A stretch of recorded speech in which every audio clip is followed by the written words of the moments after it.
nito na, itatanong na rin natin yung mga iba pang mga questions from our dear friends from the media. Okay, so we've learned kung paano sila nag-prepare for their roles, ano ba yung roles sila.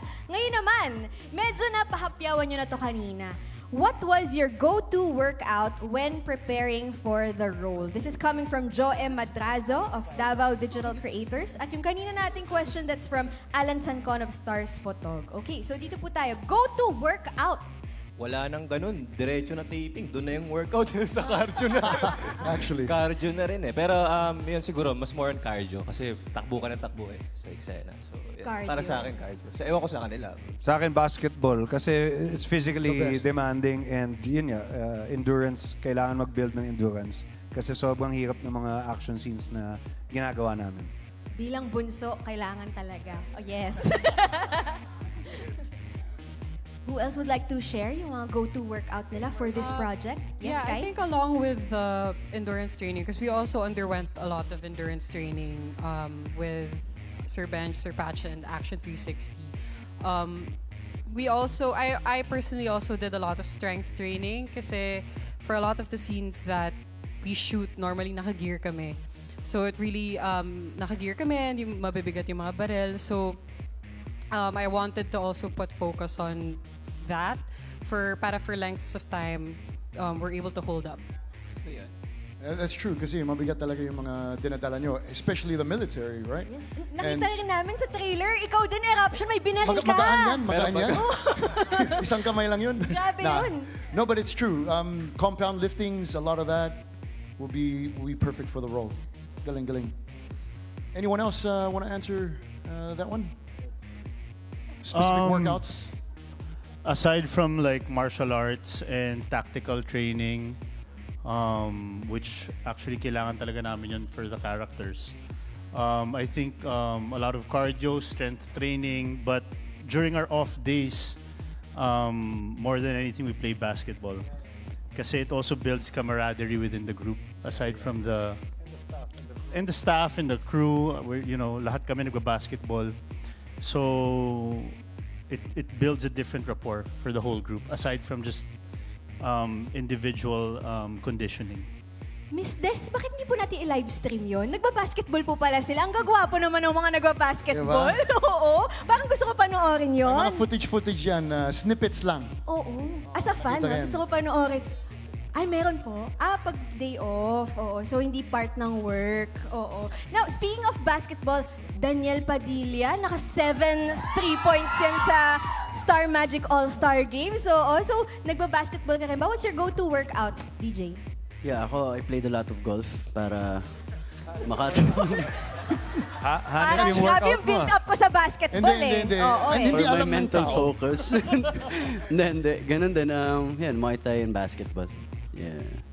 Muay That's Thai it. and basketball. Okay, thank you. May gusto pa po bang mag-add? Maris, parang may gusto kang i-add? Aside from muscle building, I needed to gain more para maka-keep up sa mga gagawin. Oh, sarap naman ng ganung problem. Kailangan mo mag-gain. Oh. So, kumain lang ako. Ay, ang saya. Order lang ako ng order sa mga lock-in namin. O, diba? Ang tanong ko, go-to workout, hihiritan tayo ng kumain po ako. Part ng training yan eh. Yes. Protein, yeah. Pero doon ako nag-extra effort. So, yun yung Sana all. Yes, but you look terrific. Kita naman namin yung pinaghirapan mo, Marie. Thank you. Okay, now, let's go to our next question. Ito po, I think, tanong ng lahat. And this is for Direk Lester and Miss Des. After seeing that trailer, na by the way, yun ang world premiere, first time din pong mapanood ng cast yun. So, sabay-sabay nating napanood yun for the first time. So, ito po ang tanong. This is from Chad Rosete of Manila Feed. Sa bigat po ng casting plus bonggang location, gaano kalaki ang production at budget ng series na ito? And share with us your experience. Direct, this is for you. Directing Daniel, Richard, and Maris. Gaano kahirap for you? Grabe naman yung gaano kahirap. Pero ito po muna tayo sa budget. Yes, gaano po kalaki? We have enough, but di ba ang laki nung show? But with the help of everyone here, lahat sila talaga cooperative, team players. 'Di ba? Hindi kami nahirapan. So, maximize namin yung taping hours namin. Nagagawa namin yung dapat namin gawin because everybody is cooperative. Malaking bagay yon. Thank you, guys. Thank you. Miss Des. Ang professional. Syempre, hindi naman natin masasagot yung actual figure. But Miss Des, would you say, syempre, you're the business unit head of Star Creatives. Would you say this is one of the series na may one of the biggest budgets po sa ating history? Kasi nakita natin yung trailer, grabe. Opo. Tama lang, pero meron kaming way to do things. Kaya ganyan siya kalaki, pero, di ba, okay naman yung budget. Oh, wow. So yung answer na yan, okay lang yung budget. you know. Yes. Sometimes there's times na kailangan mag-save din. Save on Yes, expenses. oo. Alam natin yan. Tinalinuhan po ng Star Creatives to. Kita-kita Yes. nyo, di ba? Ang laki ng budget, pero tinalinuhan natin yan. Yes. Thank you very much. Yes, Sir Ako po, sa tagal ko na sa showbiz, ito yung pinakamalaking nagawa ko na project. Hindi talaga. Kasi, I mean, the locations, we shot in El Nido, Italy, and grabe yung scenes and the boats and yung mga sabugan and all the effects. Sobrang laking, aside from the cast. So, sa akin, personally, this is the biggest series na I've made. We felt it nga po dun sa trailer. May payate pa bigla, mga ganon. Grabe talaga. Okay, Derek Lester, would you like to add to that? When it comes to budget, I may say we are very fortunate with the support of ABS-CBN. Hindi naman siya sobrang laki, but it's enough na pinagkakasya. But the biggest part of it is we have the support of all the cast and the crew that we are very efficient. I think that's the key there. It's very efficient, meaning when the call time is 8 a.m., at 9 we are grinding already, and then sasagad kami until 9 we are very, very efficient with the help of and the cooperation of the crew. We wrap after 12 hours. We go home. We are in our hotel rooms in 30 minutes time. That's something very different. And then, dahil yan sa professionalism ng buong crew at buong cast at lahat ng producers. And then one thing that is different, if you ask me kung gaano kahirap, actually, all of these guys made my job very easy because they are really the best in what they do. Well said, Direk Lester. Okay, we'll throw into our next question, which is kay Daniel. What was it like working on a genre hardcore action that's different than your signature rom-com and romantic drama?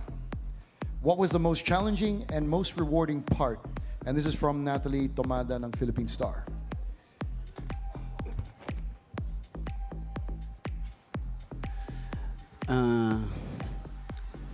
Nakapag-warm up naman na kami dati ni Derek Lester sa Lalo na Sangre. Diba, nakasubok na ng konting action doon. And yeah, siyempre, it's very different. Pero iba rin to. Ito kasing action talagang magsimula yung araw mo, adrenaline rush na yun hanggang gabi. So, pagkadating mo sa hotel mo, very fulfilling din. Diba? Kasi may mga stunts din na hindi madadali. Pero pag nagawa namin yun, it's very fulfilling. So yeah, it's very different. Siyempre, kahit pa paano, it's still very new for me. Pero, masaya. Parang matagal-tagal ko rin gagawin to. That's pretty good answer kasi ngayon nakikita din yung versatility. And I remember working with Daniel in Lalo na Sangre, but this one, Incognito, is a different level. So, good job. Thank you very much. And now let's go to our next question for Richard Gutierrez. Hi, Richard. Okay, this is about the Iron Heart naman. Okay, so this is coming from Jay of Certified Kapamilya. Yung previous project mo na The Iron Heart was a huge success. Palakpakan po natin, yes? So the question is, may pressure ka bang nararamdaman na dapat matapatan o mahigitan pa ang naging tagumpay ng The Iron Heart? There's always pressure. And if you want to succeed in this industry, you have to shine with that pressure, diba? Pressure is always part of it. But there's a saying na you're only as good as your last project. But this time around, I'm very thankful that I'm surrounded by a great group of artists, great group of creatives. And I think we're gonna push the boundaries again with this one. We're gonna elevate the action once again with this one. And this time around, ensemble kami. You know, hindi lang ako yung may pressure. Medyo napapasa ko sa kanila yung pressure. Diba? So, nadi-dissipate yung pressure, which is actually a better feeling. We're working as a team and, you know, the pressure is as a team. But we enjoy that pressure and, you know, we have no choice but to shine with that pressure. Speaking of pressure, Richard, this one goes out to Daniel. Daniel Padilla, as someone who comes from a family of action stars, kumusta ang pressure that you're fully embracing action? And that is from Natalie Tomada from Philippine Star.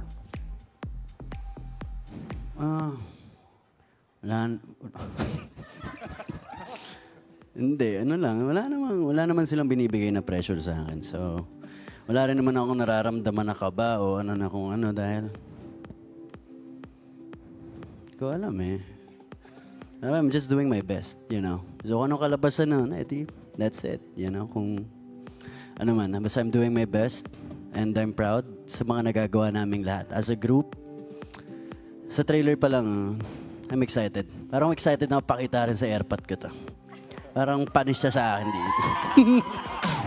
Joke lang, Papa, I love you. It's a good answer because, like, you know, in something like this, you got to focus on yourself. You don't worry about anyone else. So focus on yourself. You are the one and only Daniel Padilla, right? Yes.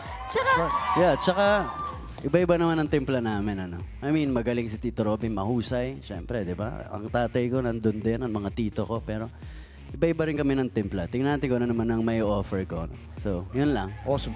Good job.